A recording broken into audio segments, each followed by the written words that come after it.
Hi, I'm James Headley. Welcome back to the Living in Savannah channel. As we get closer to the midpoint of 2026, it seemed like a good time to take a step back and look at a bigger picture of the Skidaway Island real estate market as a whole this far in the year.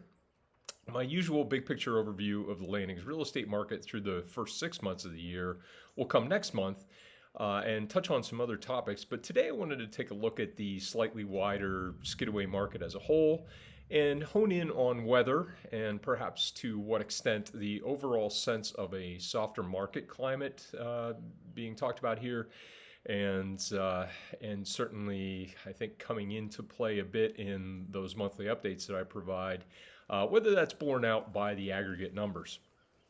Before diving in on those, let me take a second to thank you for tuning into this episode and this channel in general, as well as for liking, sharing, and subscribing. Certainly appreciate you continuing to do that.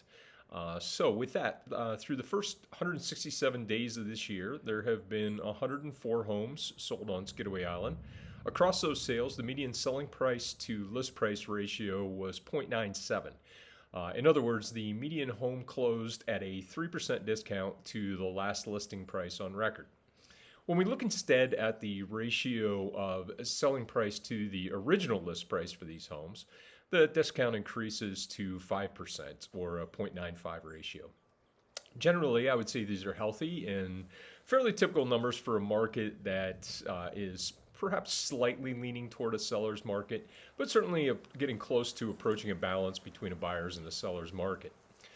That said, keep in mind these are just the median figures. So let's dive in a bit deeper and see if we can learn anything else beyond the fact that buyers on average are able to expect a 3 to 5% discount from asking prices. Looking at the closing price to final list price metric, the range of discounts and or premiums is meaningfully different than the tight 3% discount I referenced a minute ago.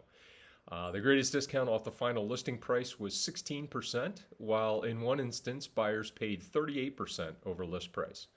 When we look at the range of selling prices compared to the original listing price, that 38% premium remains the top boundary, but the lower slash discount end of the range saw a buyer paying 33% under what a home was originally listed for.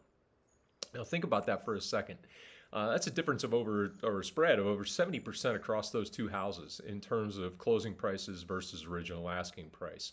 That just reinforces something that I say over and over again to my clients about this market, that it really is house to house, and you have to keep that in mind as you're thinking about what is a good value and what may not be such a good value. Of course, just looking at averages, or more precisely medians, doesn't tell the whole story. Looking at maximum and minimum values also can skew our sense of trends in the market.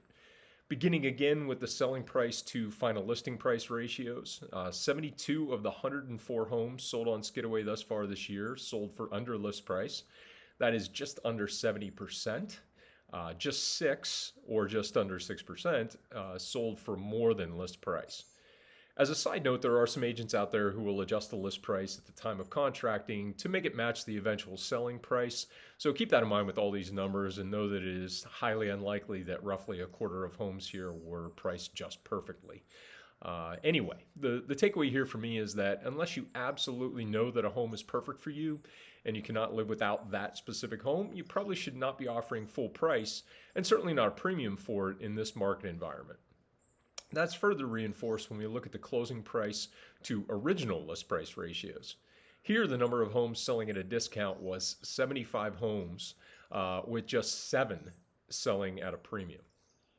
At risk of belaboring this analysis just a little bit more, I wanted to look at how the ratio of eventual selling prices to original listing prices related to the days a home was on the market. My counsel to clients and my around the club response to friends asking about the market here is that there are in some ways two markets. If sellers price a home realistically, those homes tend to move quickly, but if they don't, they linger and sell at a discount. Anecdotally and logically, this makes sense, right? But what do the numbers actually say? Well, they back this assessment up. The median selling price to original list price ratio for the 17 homes that went to market within the first week of being listed was a perfect 1. So on average, those homes sold for the asking price exactly.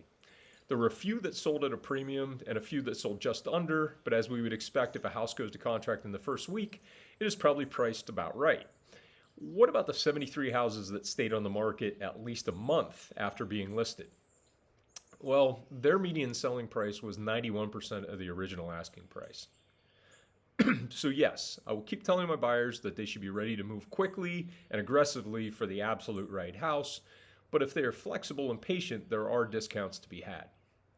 I hope this diving in the weeds of the Skidaway home sales has been helpful. As always, if you have questions and or want to discuss your particular circumstances, please contact me anytime. In the meantime, please keep liking, subscribing, and sharing, and I'll look forward to seeing you in the next episode.